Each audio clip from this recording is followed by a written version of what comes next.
mari mengenali asuransi syariah lebih dalam. Dalam asuransi syariah, ada yang dinamakan dana tabaru, yaitu kumpulan dana hibah dari para peserta asuransi jiwa syariah yang akan digunakan untuk menolong peserta yang mengalami musibah. Setiap akhir tahun, dana tabaru akan dihitung apakah memiliki selisih lebih atau selisih kurang. Saat terjadi selisih lebih, artinya total dana tabaru yang didapat dari total kontribusi ditambah klaim recovery dari reasuransi masih memiliki sisa saat dikurangi pembayaran santunan, kontribusi reasuransi, dan kenaikan cadangan teknis. Hal ini dinamakan sebagai surplus underwriting pada asuransi jiwa syariah. Sesuai dengan Fatwa Dewan Syariah Nasional Majelis Ulama Indonesia dalam Ketentuan Asuransi Jiwa Syariah. Pembagian surplus underwriting atau dinamakan surplus sharing dapat dilakukan dengan 3 pilihan. Pertama, disimpan seluruhnya sebagai dana cadangan dalam akun dana tabaru. Kedua, disimpan sebagian sebagai dana cadangan dalam akun dana tabaru dan sebagian diberikan kepada peserta yang memenuhi syarat polis.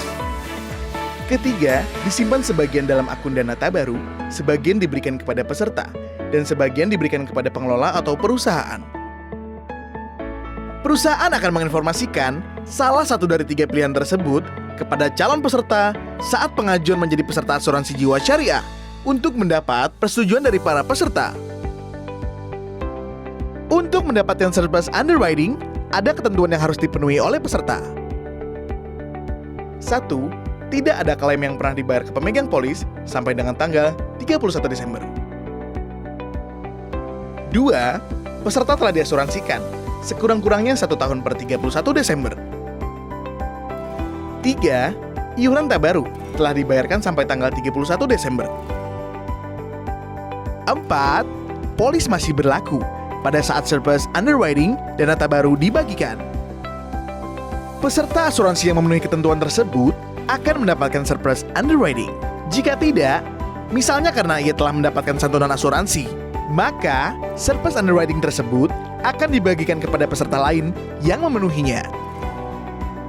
Besarnya surplus underwriting tiap peserta asuransi dihitung berdasarkan masa kepesertaan jumlah iuran tabaru dan produk asuransi yang diambil peserta.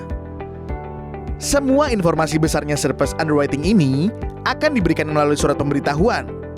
Rincian transaksi bulan April juga akan menginformasikan bagian surplus underwriting yang diterima oleh peserta asuransi.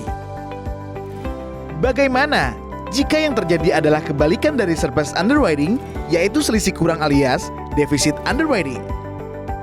Pada asuransi syariah, saat terjadi defisit underwriting dan kumpulan dana tabaru tidak cukup membayar kekurangannya, maka perusahaan akan menanggulanginya dengan cara memberikan pinjaman menggunakan akad qard atau pinjaman tanpa tambahan. Dana qard ini nantinya akan dikembalikan dengan menyisihkan dana tabaru. Hal ini tentu berbeda dengan asuransi konvensional. Pada asuransi konvensional, peserta membeli pertanggungan asuransi dengan membayarkan sejumlah premi atau dikenal dengan istilah transferring of risk. Sehingga, jika nanti ada surplus underwriting, maka itu menjadi milik perusahaan. Akan tetapi, jika terjadi defisit underwriting, maka itu juga menjadi tanggung jawab perusahaan sepenuhnya.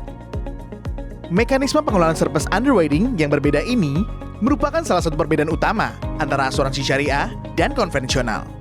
Hal ini juga merupakan wujud cerminan prinsip tolong-menolong dalam asuransi syariah. Bagi peserta yang terkena musibah, akan mendapatkan santunan asuransi. Bagi yang tidak terkena musibah, jika ada dana sisa, maka juga akan mendapatkan manfaat dari dana sisa tersebut. Dengan asuransi syariah, semuanya jadi terasa adil,